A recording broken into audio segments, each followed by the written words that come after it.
Muito boa noite a todos e a todas. Hoje, mais uma vez, com grande satisfação, mais uma noite aí de leitura. Nós estamos na leitura do livro A Própria Felicidade, da Sophie Helling. Esse grupo de estudos foi criado pelo Hamilton e, em continuação com a nossa irmã Alice, colaboração da Alice. E hoje nós temos aí 2 colaboradores. Nós temos o René e o Marcos, que vão fazer um bate-bola aí nos comentários. René, eu passo a bola para ti, e o Marcos também fazer um comentário dele, aí, na sequência, a gente abre para a leitura.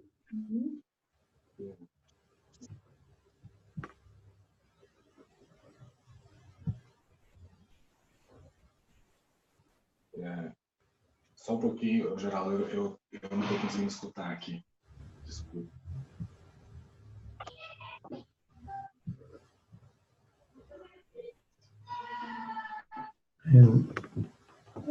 René não está conseguindo abrir o áudio. Eu acabei de abrir, desculpe. Muito obrigado, Geraldo. Né? Obrigado aí a Fernanda, né, que vai fazer a leitura para nós. E também o Marcos. Né? Então, vamos nos revezar aí. Agradecer a presença de todos para esse momento aqui no grupo. E vamos continuar a leitura. Por favor, Fernanda, dê sequência aí à obra de arte da felicidade de Sophie Hellinger. Página 84, item 6, o pertencimento ao sistema. No início do seu trabalho com constelação familiar, Bert pressupunha que crianças abortadas não fizessem parte do sistema como um todo, mas que pertencessem apenas à relação dos pais e não dos irmãos.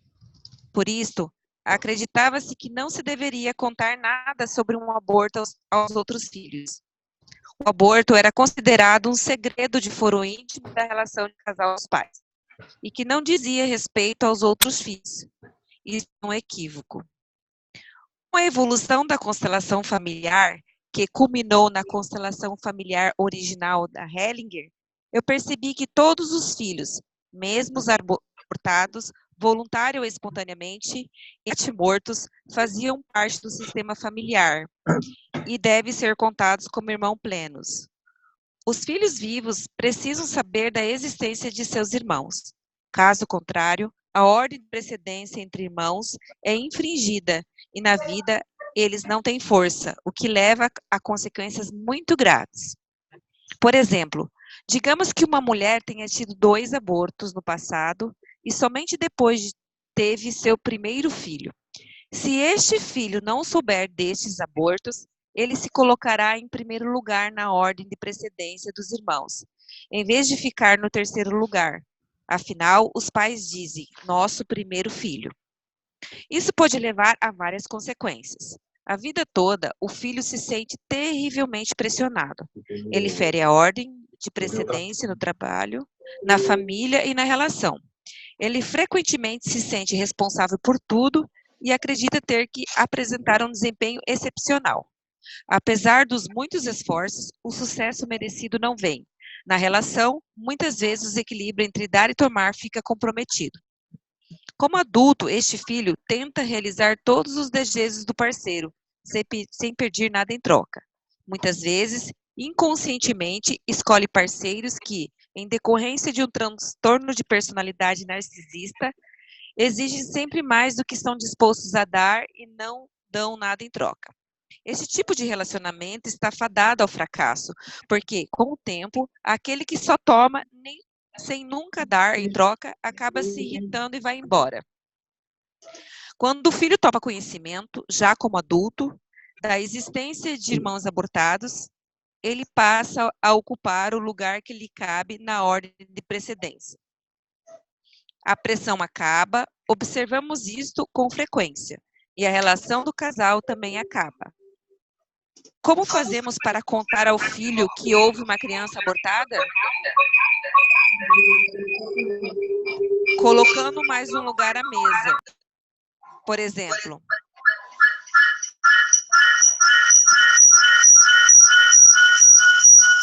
pessoal, será que é o microfone de alguém? Alô? Não, foi uma estática, Fernanda. Talvez alguém tenha Sim. entrado e fez essa estática. Certo. Por favor, todos os colegas que tiverem com o microfone ligado, por favor, desliguem para que a gente possa escutar a leitura da Fernanda. Obrigado. Eu vou reiniciar aqui. Quando o filho toma conhecimento, já como adulto, da existência de irmãos abortados, ele passa a ocupar o lugar que lhe cabe na ordem de precedência. A pressão acaba, observamos isto com frequência, e a relação do casal também acaba. Como fazemos para contar ao filho que houve uma criança abortada? Colocando mais um lugar à mesa, por exemplo. Podemos dizer, ainda temos mais uma pessoa à mesa. É seu irmão, sua irmã, mas ele ou ela está morto. Quando o filho olha para a criança abortada, ele diz: você tem um lugar no meu coração. Emana da criança abortada um movimento de bênção em direção ao seu irmão. O filho diz à criança abortada, por favor, e depois, obrigado. E os pais dizem a ela: agora você tem um lugar nos nossos corações.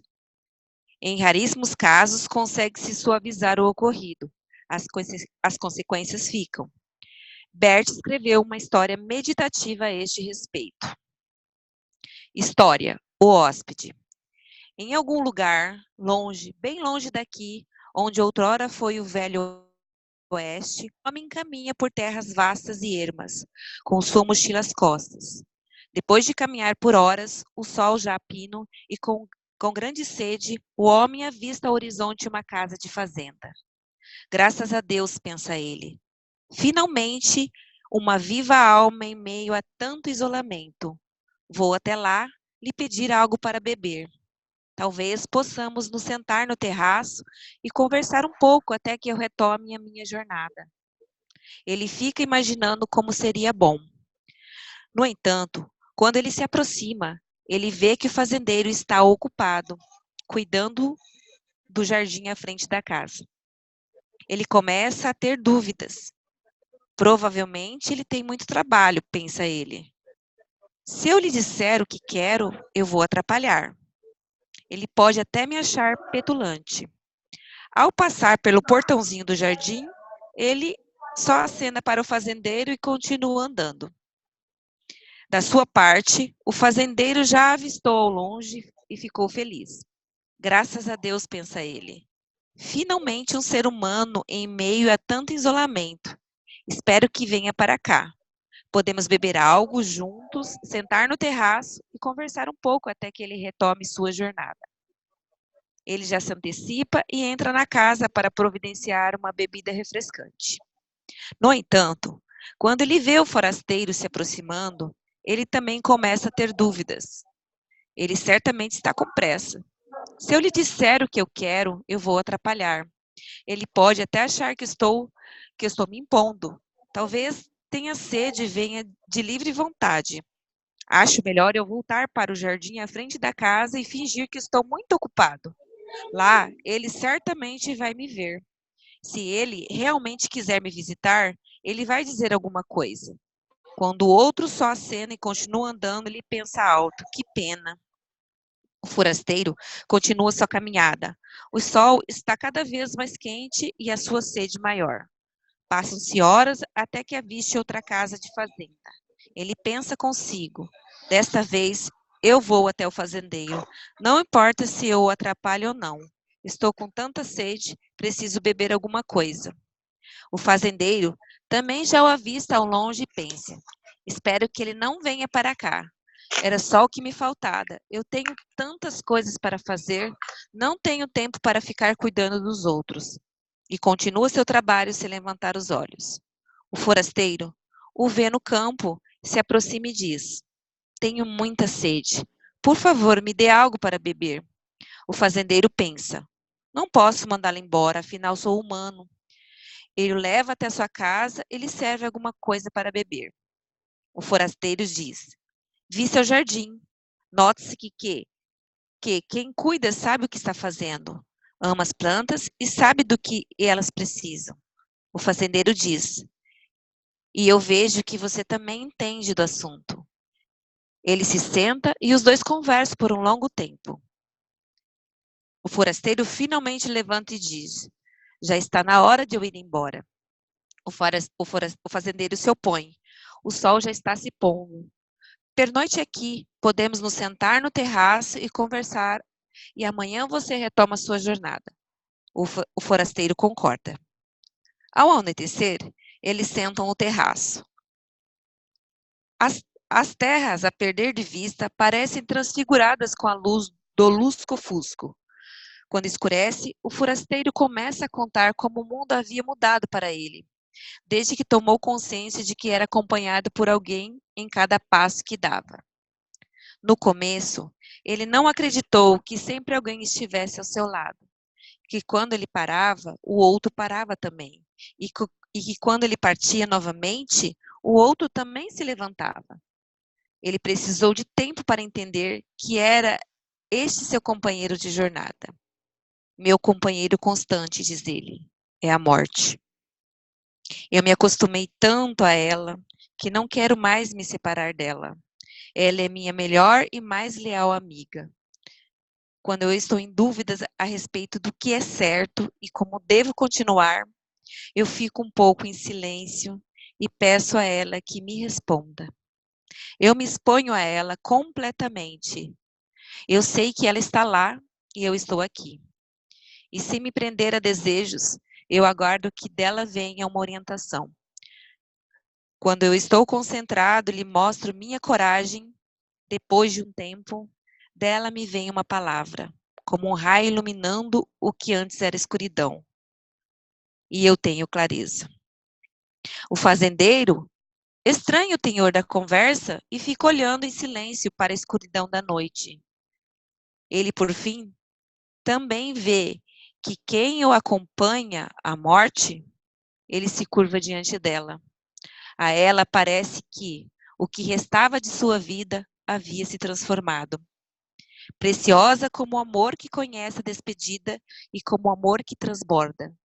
Na manhã seguinte, comem juntos e o fazendeiro diz: você parte, mas fica um amigo. Eles saem e se dão a mão. O forasteiro retoma seu caminho e o fazendeiro trabalha no campo.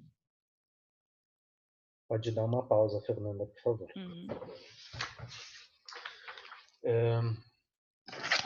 Eu vou fazer uma rápida introdução, Marcos, e você segue. Eu estava pensando muito no último grupo, né, que o Marcos orientou, onde a gente já estava falando sobre essa questão do aborto.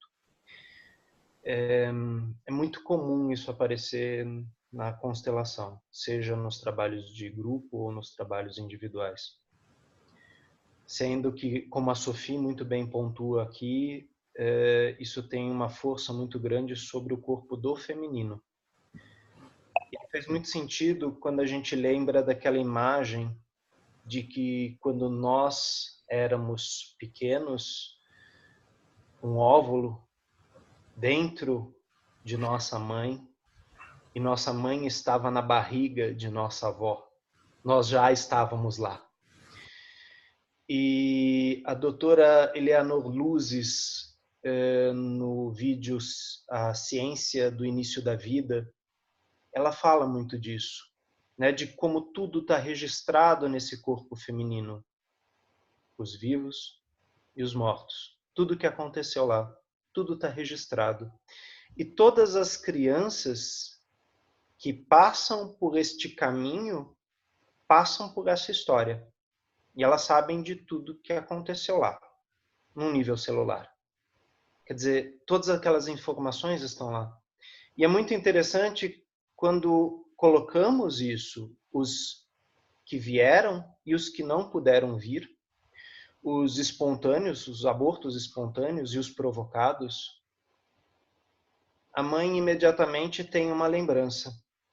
E ela tem uma proximidade com esse ente, com este ser que partiu mais cedo. E muitas vezes a constelação, assim como um ritual, ela trabalha pertencimento, hierarquia e equilíbrio de troca. Pertencimento no sentido de, agora eu vejo. Você tem um lugar no meu coração. hierarquia no sentido tanto dos filhos que vieram antes, como os que vieram depois, como também dos filhos que vieram antes e depois na mãe, e aqueles que estão lá atrás, na avó, os tios. E também o equilíbrio de troca no sentido daquilo que nós recebemos, né, de nossos pais, de nossos avós, de nossos bisavós e de nossos irmãos. Então, é uma temática muito recorrente. Acho interessante como a Sophie estende esse capítulo e como ela deixa claro que novas constelações se traz muito forte essa temática do aborto, né? E a gente tem uma série de vídeos, principalmente referentes ao International Training Camp, ou então o Hellinger Days, lá na Alemanha, ou na Rússia, onde a Sophie trabalha longamente essa temática. E não é uma constelação, quer dizer, a constelação e aquilo lentamente vai trabalhando cada camada, cada membro daquele sistema familiar, vivo e morto. Quer dizer, um reverberar por todos. Isso é apenas uma introdução que eu gostaria de fazer a partir da última leitura e disso aqui que a Fernanda nos leu hoje. Obrigado, Marcos. Renê, complementando também, então, essa introdução, né? E muito boa sempre sua colocação aí nesse sentido. E eu também lembrei um pouco, enquanto você falava, do nosso último encontro, uma pergunta que alguém fez sobre o filho, né? Que sabe, então, desse aborto, mas a pergunta naquela ocasião foi assim, como o que eu vou fazer, né? E veja que aqui no livro, assim, durante muito tempo, acreditou-se justamente assim que os filhos sequer deveriam saber, porque isso pertence aos pais, né? Um outro nível de hierarquia. Mas depois também percebeu-se a importância disso para os próprios filhos, para que eles possam ocupar o seu lugar. E ter, então, no seu lugar, essa força. Então, assim, deixar bem claro que quando o filho, né, tem conhecimento desse fato, é para o filho, né, se colocar na sua própria força. Não é para ele fazer algo pelos pais ou ter alguma ingerência nessa relação que é dos pais. Né? O filho não vai lá nessa relação dos pais para salvar algo no sentido, não, eu vou fazer algo pelo meu pai ou pela minha mãe, que talvez não olharam como eu estou imaginando para essa situação. Mas sim, agradecer a esses pais, então, que tiveram conhecimento e receberam mais esse irmão. E que aí, dentro dessa ordem, cada um tem o seu lugar. E me chama a atenção também, assim, que eu queria compartilhar com vocês, porque trabalhamos com essas imagens na constelação. E como ele estava falando assim, essa informação está presente e ela se mostra. Né? Ela se mostra. E eu lembrei de uma constelação uma vez que nós fizemos, e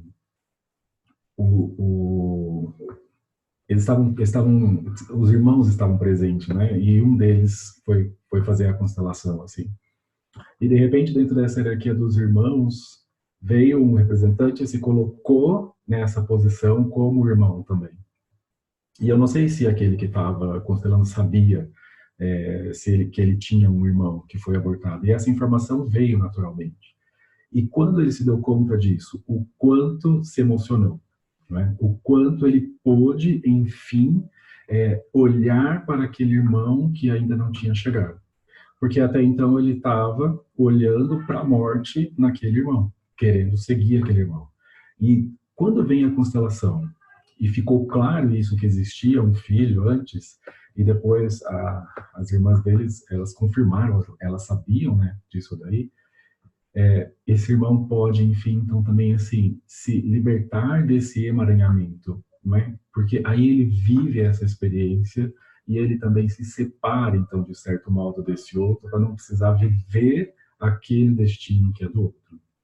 E todas as vezes, assim, eu vejo o quanto aqueles que partiram se alegram quando aqueles que puderam permanecer tomam essa vida e honram essa vida e seguem adiante. Isso transforma assim dentro da constelação familiar, não é? É um olhar que estava para a morte e passa a um olhar para a vida. Então essa é uma imagem de cura, né? E aqui a gente vê assim, falando dessa imagem e na história do hóspede, né? Veja quantas imagens são criadas assim, não é? As pessoas imaginam algo e começam a acreditar nessa imagem, né? Um perdeu uma oportunidade de entrar na casa do fazendeiro que estava o esperando, porque imaginou que talvez pudesse atrapalhar, imaginou que talvez não fosse bem quisto, né? E olha o quanto essas imagens são poderosas e atuam efetivamente, então, na atitude a ser tomada ou não, né? E quando ele finalmente decidiu, né, teve uma decisão de fazer algo, isso pode se transformar. Ele se expôs totalmente àquilo que era no momento. E lá atrás, assim, eu lembro que na aula passada nós tivemos um casal, né? A Sophie conta de um casal idoso que chegou para ela, né? Ele fala que tem mais de 70 anos. E eles falaram assim, Bert e Sophie, acabou o relacionamento. Não sei se vocês estão lembrados, assim, eu me lembrei agora. E assim, parece duro isso, né? Acabou o relacionamento, um casal idoso, e aí eles puderam se expor a isso. E quando se expuseram a isso, emanou um profundo amor, que a Sofia aqui relata assim, como poucas vezes viu. Né? Então, assim, se expor. E eu queria colocar isso justamente porque, assim, na constelação, muitas pessoas ficam presas às palavras, e tão somente às palavras, né? E quando o que se precisa é justamente assim, se expor àquilo que apresenta e que está, inclusive, atrás dessas palavras.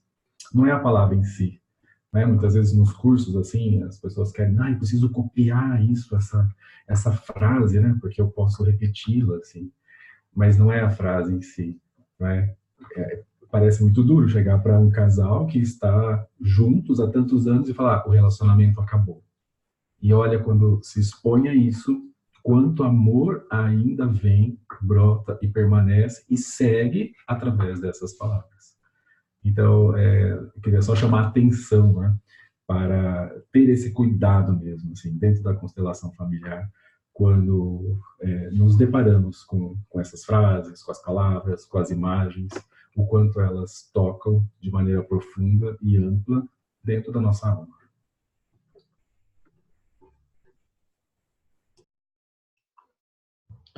Eu acho que a gente pode abrir também para dúvidas, Marcos, né? Não sei se existe alguma dúvida em cima da leitura da Fernanda, dessas reflexões que surgiram, e temos diversos facilitadores aqui no grupo também, né? Para fazer esse grupo fluir aí. Eu estou vendo que está chegando uma pergunta. Geraldo, quer ler para nós, Geraldo? A Cristiane, né? E quando apenas um dos cônjuges olham para o filho abortado e o outro se omite a isso. Você quer começar, Marcos? Pode? Eu acho interessante que eu tive uma situação assim hoje, né? Onde a cliente sabia que havia acontecido algo, ela não lembrava, mas ela sabia. E como o Marcos falou, né, quando ela se expôs ao campo, e logicamente quando o cliente se expõe ao campo, o facilitador também se expõe ao campo, né? Ou seja, existe uma grande troca de informações aí. Ela entrou numa sensação de grande tensão. E ela falou, realmente, agora eu sinto. E é muito interessante isso. Existem clientes que vêm, existem clientes que ouvem, existem clientes que sentem. E ela falou, eu sinto essa tensão. E essa era a forma de reconhecimento deste lugar. Imediatamente ela olha para o lugar do cônjuge, na época, o pai desta criança, e este está de costas. E ela imediatamente fala, e ele? E a questão que se colocou naquele momento era, e você?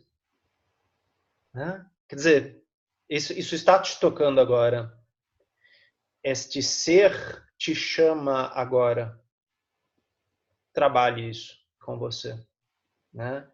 E é muito interessante que a partir do momento que a mãe, a mulher, o ventre, a origem da vida, olha o representante deste pai que estava virado, se volta para ela, não para a criança.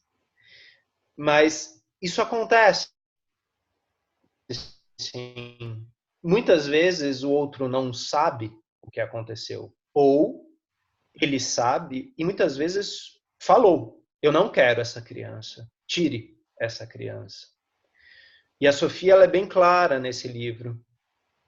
Em última instância, a decisão é da mulher.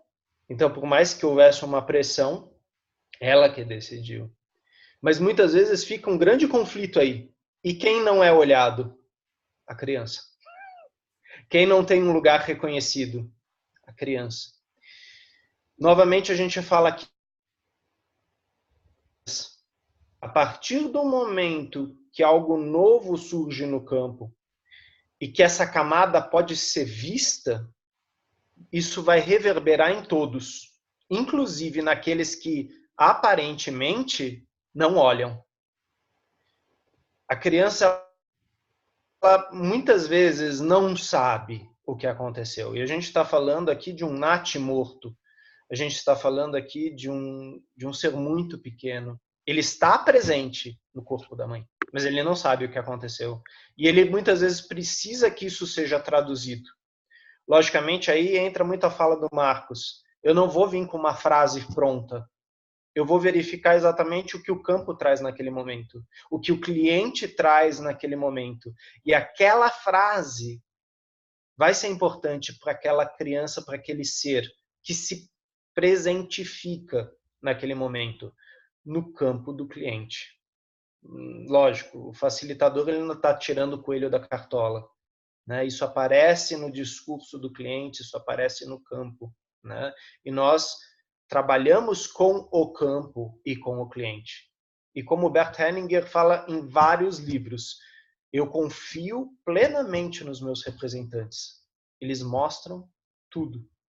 E ele está em sintonia com esses representantes, né? O tempo todo, com esse reverberar, com esses micromovimentos que cada um deles fazem, como às vezes olhar assim para o lado, e até então aquele representante não via nada, e de repente ele olha e toma contato com algo que com certeza a gente não sabe por quê, era difícil.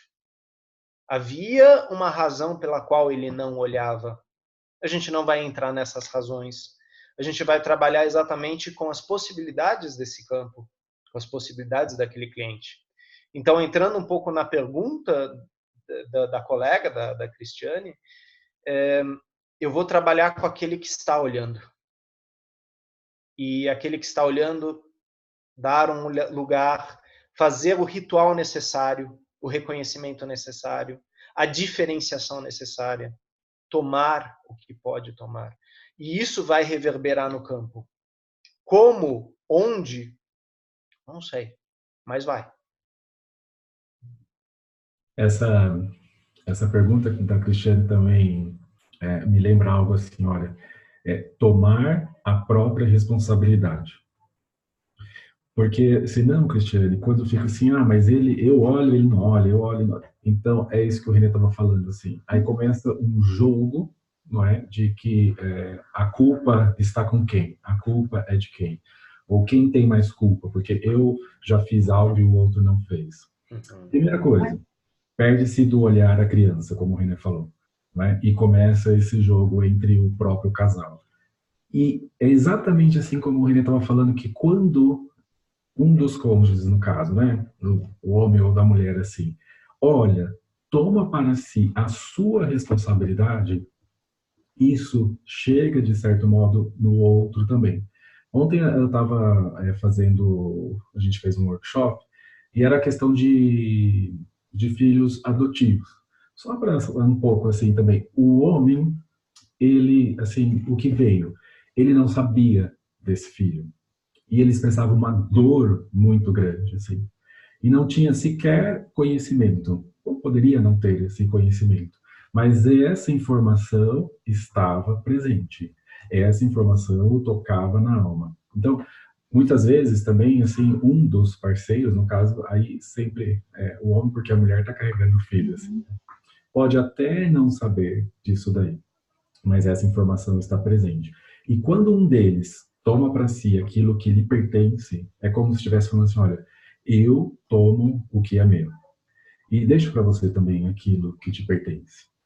E aí algo se movimenta profundamente na alma, assim. E geralmente o outro também é tocado porque viu que aquele outro cônjuge também reconheceu o que lhe é próprio. E agora está com ele. Né? Então, assim, para essa acusação não leva a nada.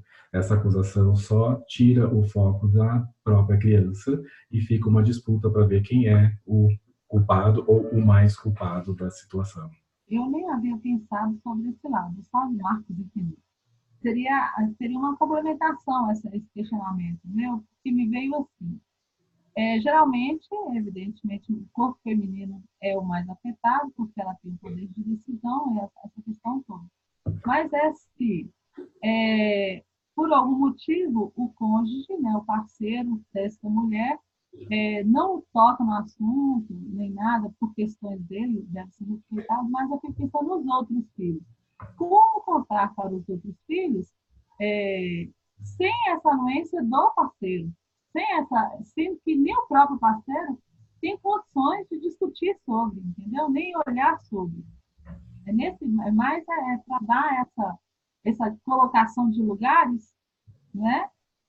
Assim, eu fiquei imaginando, sabe? Mas que quando acontece da mulher tomar essa ciência, ela fazer o que cabe e o que é de responsabilidade dela, ela quer dar aos outros filhos, né? Também o conhecimento, né, de saber que o lugar de cada um é tal, porém, o entrave fica sendo o marido, o companheiro, não quer falar sobre o assunto. Pula-se como diz, né? Pula-se essa questão dele, ou espera-se que ele se conscientize, que ele aceite, que ele viva o próprio luto, para poder contar aos filhos. Porque como é que ficam os filhos? Não sei se eu me fiz compreender. Sim, eu entendi, assim, que imaginamos então que a mulher sabe da situação, o marido também sabe da situação, e os dois não têm uma concordância, assim, olha, um acha que não deve falar para os filhos, ou um quer esquecer esse assunto, e o outro tem até consciência de tudo que isso pode trazer, certo? Eu digo assim, se a mulher ela tem consciência de tudo isso, a Sofia até fala aqui, né? Essa resposta final é da mulher. E se ela tem consciência, mais ainda, assim.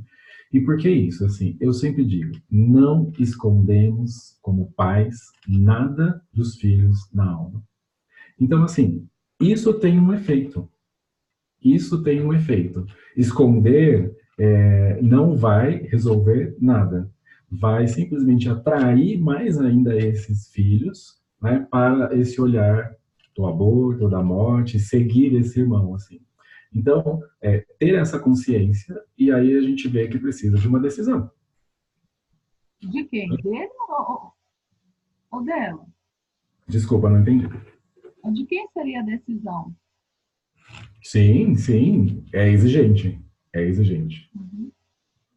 E você precisa ponderar isso, assim, e essa decisão.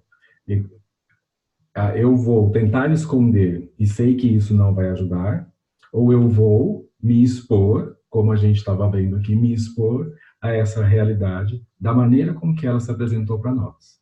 Eu vou justamente trazer esse destino como ele chegou até nós. Esconder ou se esquivar não leva à solução. Cedo ou tarde, isso vai vir à tona novamente, de alguma forma, para que tenha que olhar para isso.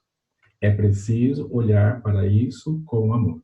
Enquanto não olhar para essa situação, com amor, com respeito, não há paz nesse sistema. E aí vem para os dois cônjuges. E também, claro, os filhos que estão envolvidos, né? A gente estava falando do pertencimento. Por quê? Porque todos pertencem, todos têm que ter um lugar, todos têm que ser olhados, todos têm que ser vistos e todos têm que ser respeitados. É uma lei. Né? Então, assim, é uma ilusão eu achar que eu não vou falar isso e que tudo vai ficar bem. Não fica para os cônjuges e eles, nessa conduta, eles vão cada vez mais se afastando. E não fica bem também para os filhos.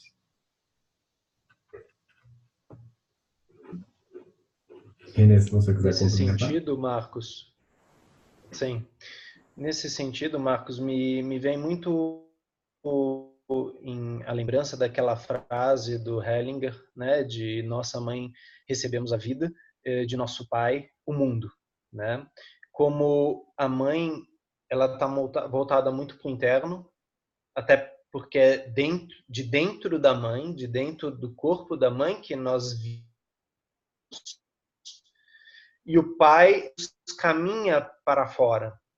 Essa questão de pertencimento, muitas vezes, quem vai responder é a mãe, não é o pai. Essa questão de quem veio daqui, muitas vezes vai ser da mãe. O pai, muitas vezes, vai indicar outras coisas, de outros reinos, que indicam mais uma direção.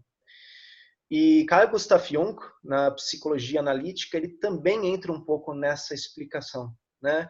De como de nossa mãe nos nutrimos para termos força e como muitas vezes a presença do pai ou a ausência do pai nos indicam caminhos como seguir adiante ou não seguir adiante.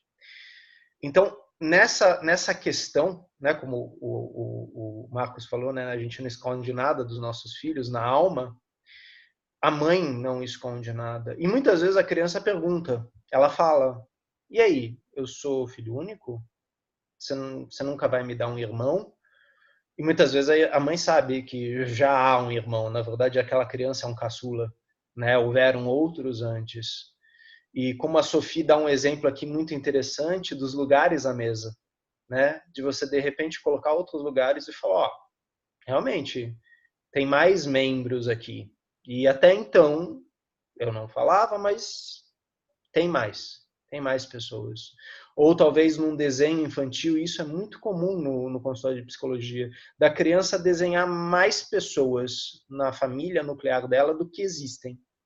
E quando você pergunta, principalmente crianças pequenas, elas falam, esse é meu amiguinho.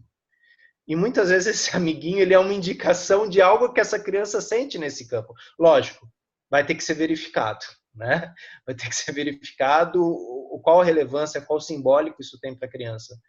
Mas não raramente a mãe fala, não, houveram outros antes, né? Então a mãe coloca o pertencimento e a hierarquia.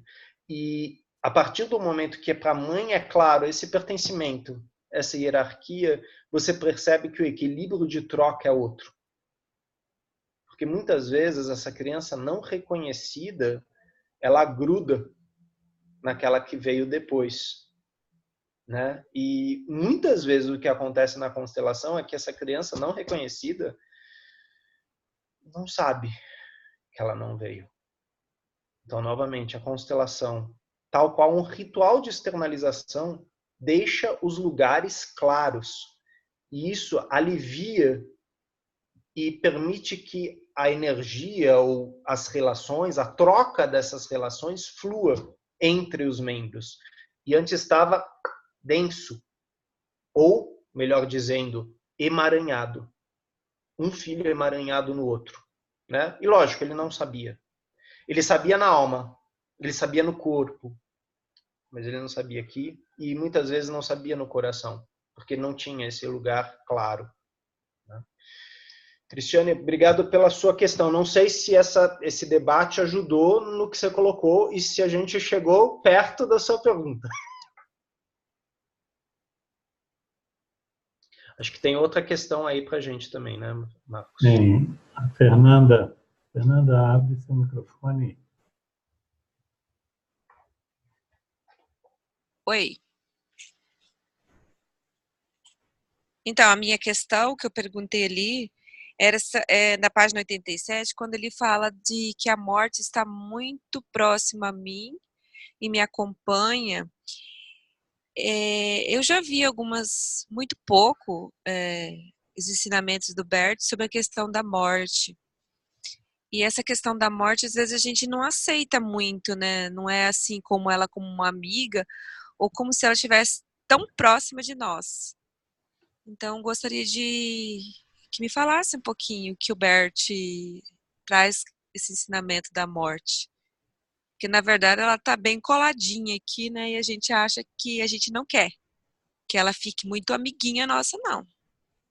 É isso que eu tenho a perguntar. O que é que eu posso hoje aprender?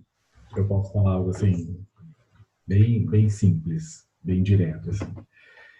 Do que tenho percebido, muitas vezes existiu uma associação, assim, morte ruim, vida bom. Né? Então, assim, a morte é algo ruim, fuja dela, a vida é algo muito bom, se aproxime dela.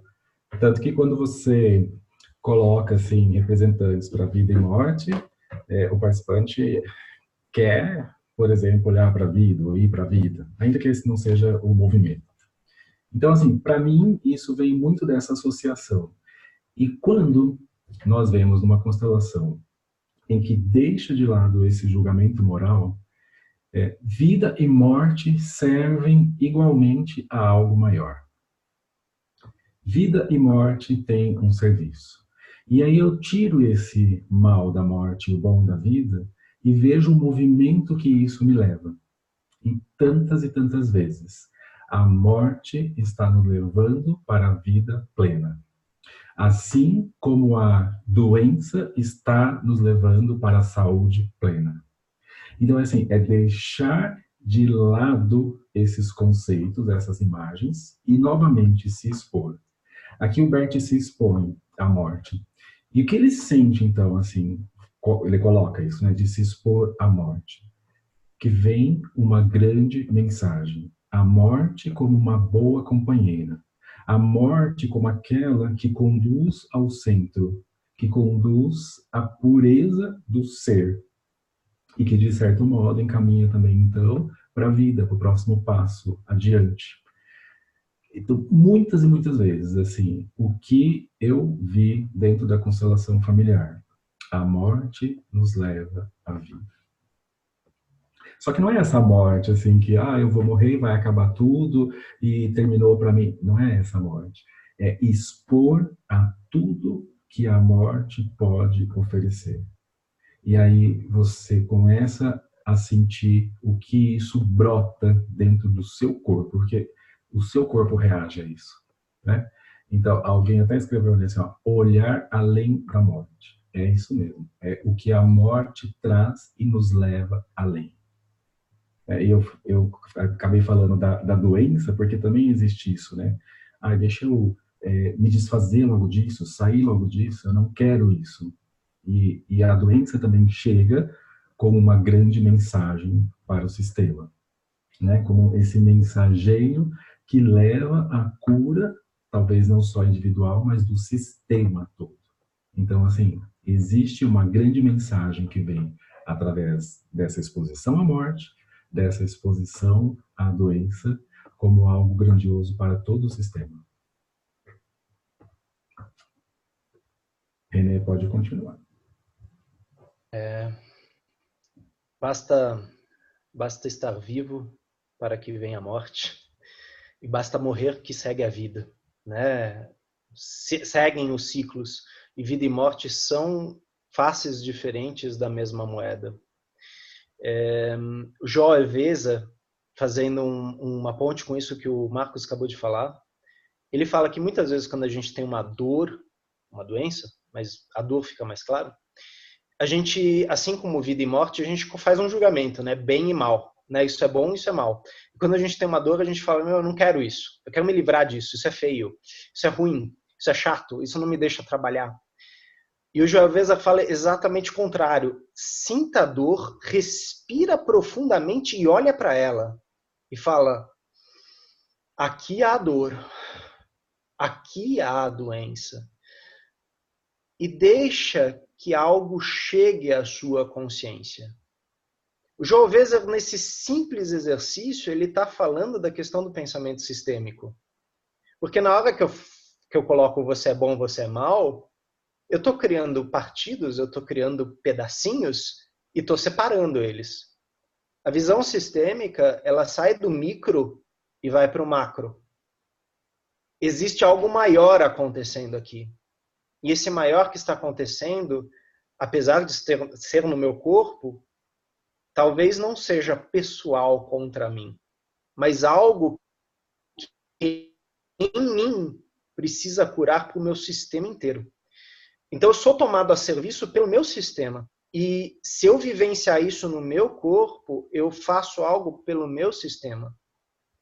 Lógico que se a gente pensar nisso do ponto de vista moral, fica... você está falando o quê? Que é para eu me sacrificar por todo mundo? Como assim?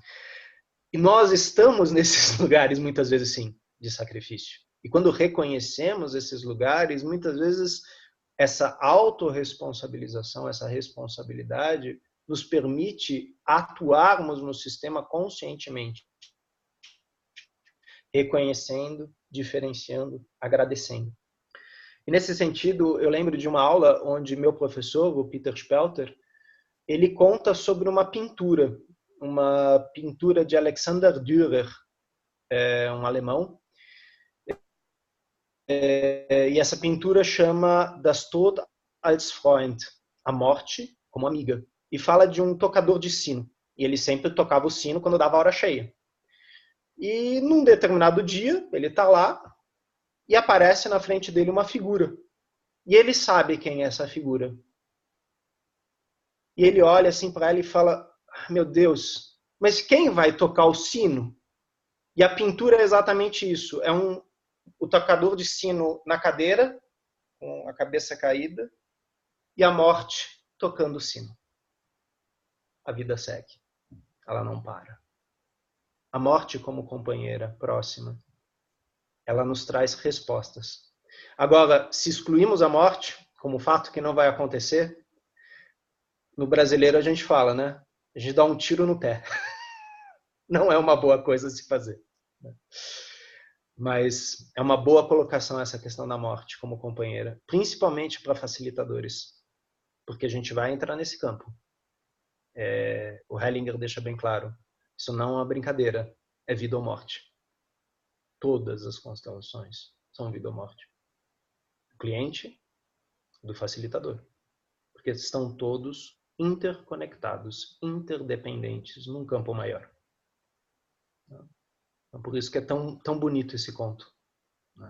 Porque é assim que a gente entra no campo.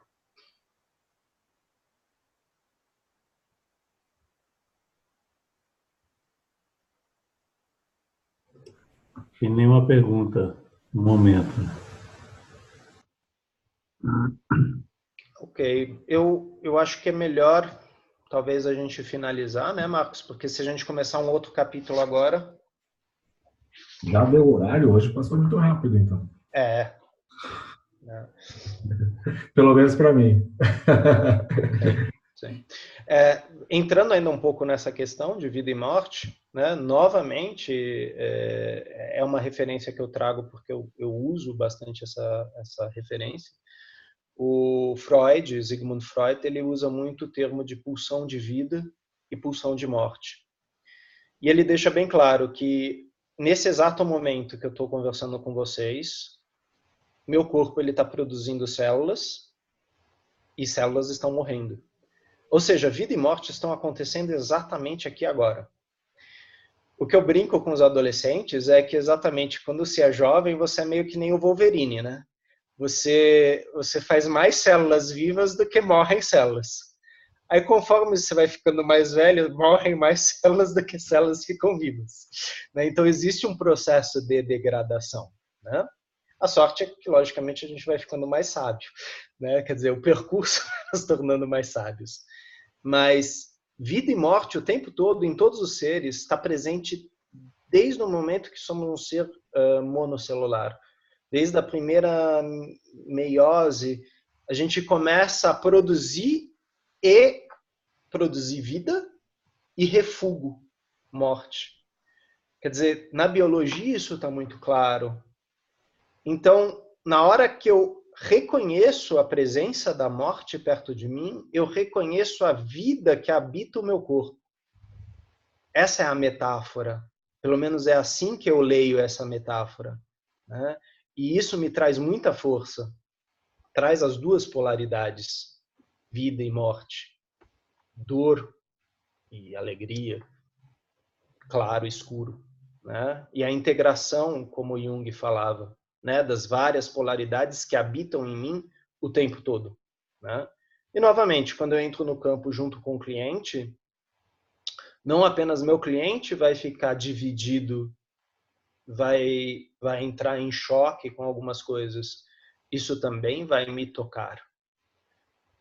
Quanto mais eu, como facilitador, tiver trabalhado as minhas questões, ou como Hellinger fala, quanto mais eu tiver crescido dentro das ordens do amor, mais apto eu vou estar para estar ao lado do meu cliente, presente, sustentando o campo e falando como adulto, não, eu estou aqui. Tá? Essa é uma postura. Renê, eu só queria falar assim que eu vi aqui que apareceu no chat, olhar além da morte, né? Só esclarecer um pouquinho sobre isso. No seguinte sentido, eu olho também para a morte. Né? Porque senão essa também pode ser uma postura assim, de tentar se esquivar de olhar para a própria morte. E eu olho para a morte e vou além junto. Sim. Essa é a exigência. Essa é a exposição mesmo. E é aí que ela se torna a boa companheira. Eu olho para ela e tudo que vem.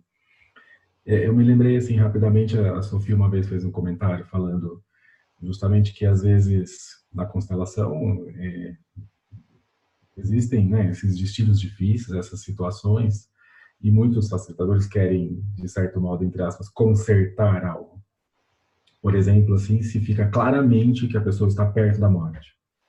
Então, tentar fazer algo, mexer no sistema para que isso se afaste de alguma forma. E a Sofia uma vez comentou sobre uma constelação e foi feito. Uma constelação demorou muito.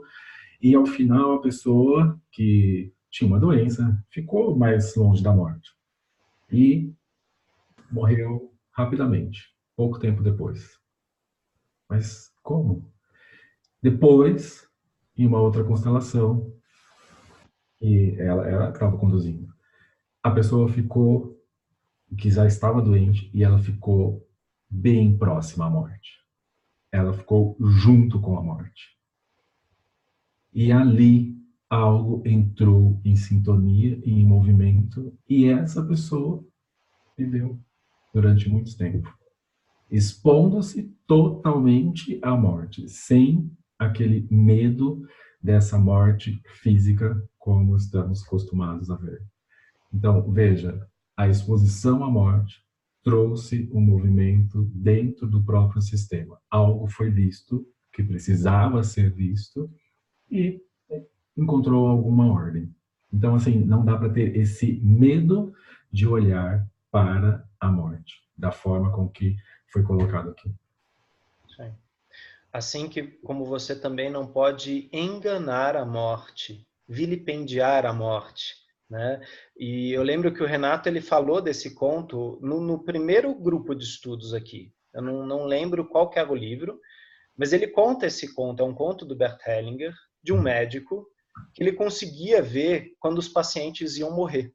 Porque ele percebia que aos pés havia uma aura preta e na cabeça uma aura branca. Ele falava, né, esse aqui vai morrer, vai viver.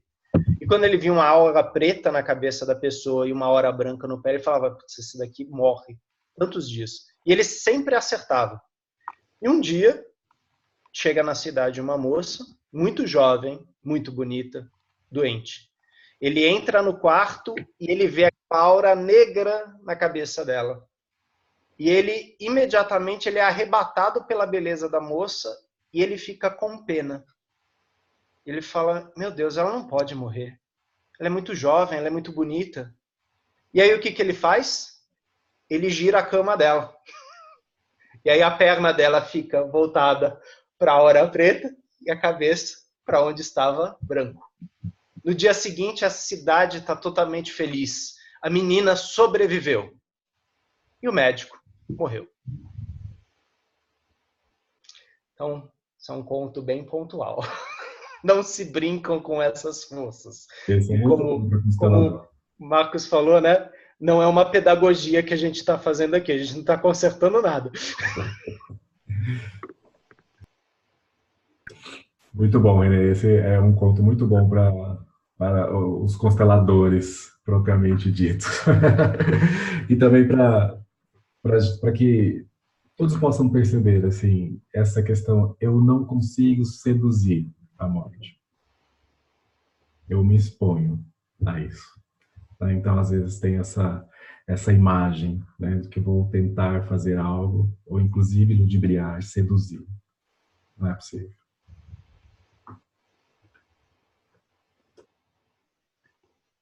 Bom, acho que agora a gente passa a palavra para o Geraldo, né, Marcos? Acho que a gente falou demais.